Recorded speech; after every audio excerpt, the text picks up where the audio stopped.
Hello and welcome to the show. We are back on Forza Horizon 4 building another rally car, building something that might possibly take on the Mustang boss. Our challenger this time around is the Mazda Rx-7. We're going to have some rotary goodness. It will be the first rotary engine vehicle to take on this course. I am suspecting we're going to be needing the quad rotor as well. I'm hoping the PI is going to work out nicely and that we can either use the quad rotor or the standard engine be good enough. I don't want to have to engine swap into something else, but we will see. Also, other plus points for this. We get a wide body kit on the car. It's not the most extreme, not by a long shot, but it does give us much larger tyres.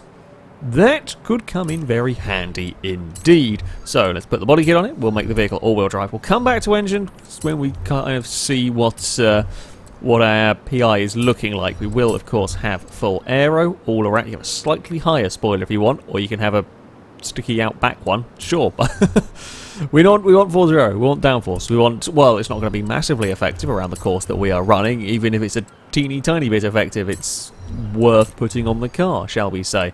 Tyre widths, large, 295s at the front, and, well, 295s all round, in fact. There's some nice big tyres. They are some, considering what, 215s on the Sandman last time out. There's some nice big tyres on the RX-7. I'm hoping the car is going to be pretty bloody light as well by the time we are, let's say, it's not going to be, you know, Lotus levels of lightness, but we are going to be comparable in terms of weight, I think, to the Mustang Boss. Maybe not, well, I guess we'll see how much power we get. The quad rotor is actually not going to get power comparable to the Boss, but there we go, 2,733 pounds. That is actually a pretty nice amount of weight. Standard engine wise, we'll get into S1 class unless any of these add a huge chunk of power. It's not going to happen. We're only going to get about 450 horsepower. 450 horsepower, let's not forget, is a lot of power. However, in this series, we need more. In this series, we need more than 450 horsepower, so we are going to go to not the 6.2 litre V8, although it's a solid option. Not the Turbo Rally engine, no. We are going for 2.6 litre quad rotor racing engine, the Mazda 787B engine. PI, pretty spot on, actually. Pretty, you know, that's not bad. Now, can I? This might be asking a bit too much of the car, although the restrictors don't add much. Oh, we can sneak them a little bit more power into it. 718 horsepower in our RX-7. That is the sort of thing that I like to see.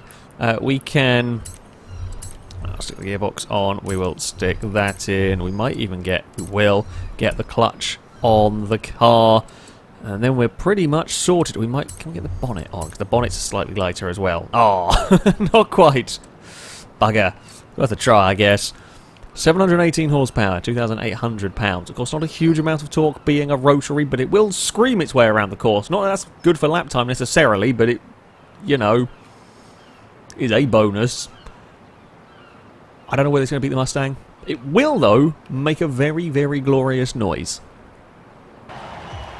So, here we are on the start line with the Mazda, ready for 3 runs through our beach rally stage. The target time to try and beat a 1:56.7. In fact, only one car's even gone into the 56s.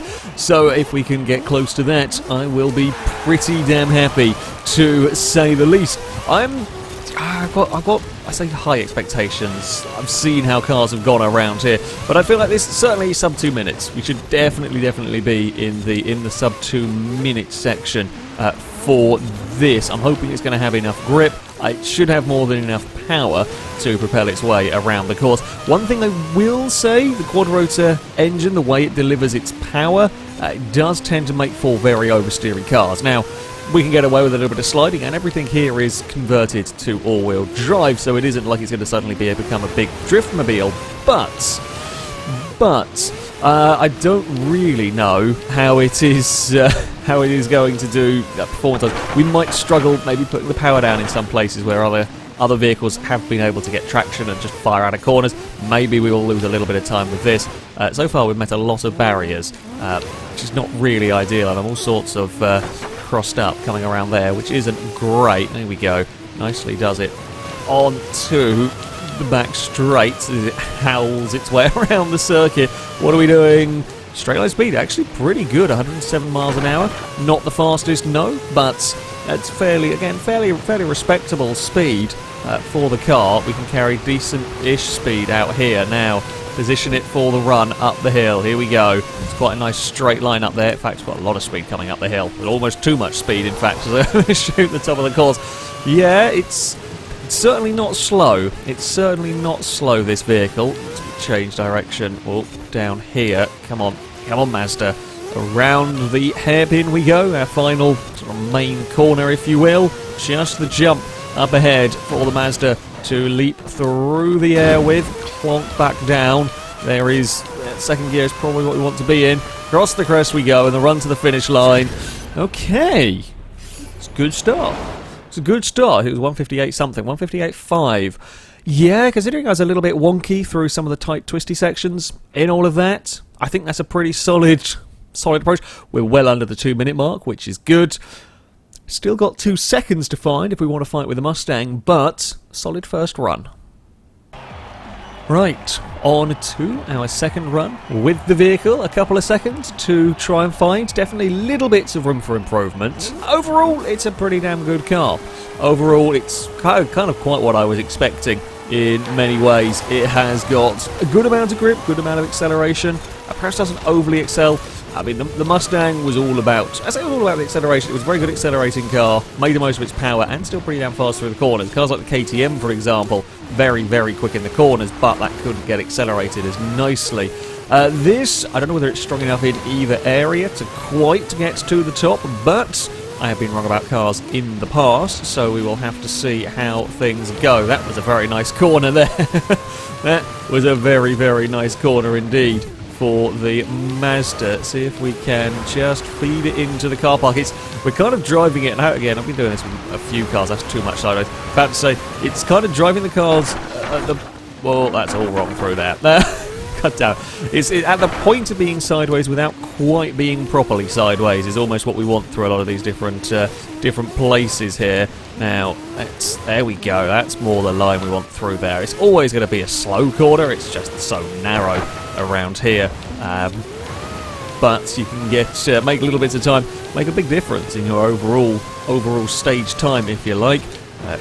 Jump on the brakes, get it slowed down for this. Again, they're all nasty corners. Some are deceptively nasty corners. This is actually quite a tough one as well for a car. It's a very good test of a bunch of different characteristics. I really want to get it straightened up for this exit here. Get on that power as soon as we can. This will be one of the cars that's been consistently over the course of these first 2 runs, though. Been very fast in that section. Been up there with the best of them in that section, which is good for the RX-7 as we weave along down the Sandy Snake towards this last corner. Engine screaming in protest a little bit down there. Right, AI car, please do not get in the way. I don't think you will. I think it will land. We're doing a massive, scary moment in the air. It's got a bit of oversteer. I didn't really want to have to be dealing with that scruffy. I guess about 2/5 of the way in, things went a little bit wrong. Still go sub 2 minute from all of that. Bits of that were very quick, and then we lost time elsewhere. I think maybe a 57 is definitely on the cards. I feel quicker than that might be pushing it. Well, this is it, the high-pressure run for the RX-7. It's the final chance. The Mazda is going to have to go faster. I certainly think there is potential for a little bit more speed out of the car. I'd love to see a quad rotor do well in one of these builds. I've used it a fair few times in various scenarios. It's never been massively successful. It's tended to be, well, the V8 engines. I wonder of all of the build series, what engines had the most success? Probably be the Chevy V8, to be honest. Admittedly, that's also the most commonly swapped, but still, I suspect that's probably been the most successful engine. Either way, I don't think a quad rotor's ever even got close to winning a series, particularly. Would be fun. I think the Mustang's a little bit out of reach of this, but a 57, 57 is kind of what I want to hopefully get out of the car. I've taken some quite different lines on this run, and I'm not sure whether that's going to be good or whether that's not going to be good. It might work. It might work. It's kind of where I've ended up positioning the car, a little bit accidentally, and kind of having to try and make the most of where it is. I'm hoping it's going to work out. That is such a... The more I drive it, the nastier I realise that corner is. Where you have to turn in is at such a wonky point with the terrain and everything. Yeah, I made a mean corner right there. We will scream our way down the back straight up to 105 miles an hour. Didn't quite see how to get on the brakes before focus on where I was braking. Couldn't quite see where we ended up speed-wise. It was fast. It was good enough speed. Now we're going to run wide through here because I'm hoping just maybe have to grab a handbrake a little bit there, try and position the car to run up this hill. There we go, nicely does it at the top of the course. Now Sandy Snake, we have I think been fairly fast through it. It's felt pretty good down this section, and then one more hairpin to go. Now it's all about the acceleration, all about the power in the quad rotor monster. Get through the air, drop it down to second, ready for the landing, because we're going to lose speed there, and howl our way to that finish line, Mazda. What are we going to have done in terms of the time? It's not quite fast enough. Went a little faster. We did go a little faster, 158.2. 3/10 down. 3/10 down on where I want it to be. It's good.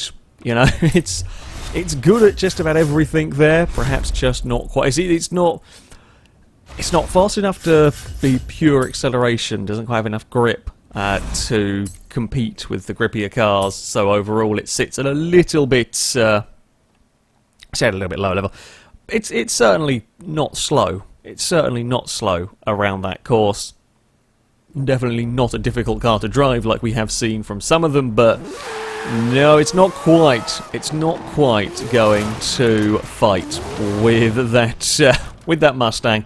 It will, though, go well inside the top 10. Goes into 7th place. It is a fraction down on the Escort RS, a couple of tenths down on the Ferrari 250 LM. It beats the Zonda, it beats the S2000, beats the Polaris, beats the Dodge Demon. So it's certainly not a bad time whatsoever for the car. I would have loved to have got it into a 57. I think it might just about be doable if you do many, many runs with the cars. But, you know, I get 3. I get 3 with the vehicle, and that's what I could do with it. Yeah, not a bad vehicle at all. Quad Racer is always fun to play around with. Probably could have gone faster with the probably would have gone faster with the V8. I'll be honest. However, Quad Rotor always more fun to play around with. That, though, is going to be it for this episode. As ever, if you have requests for cars you would like to see tackle this rally stage, please do leave them in the comments section. The most liked comments will be the car that runs next time out, provided it is a car that I have or can acquire and fits all within the regulations. That, though, will be it from me. Thank you all very much for watching, and until next time, a goodbye.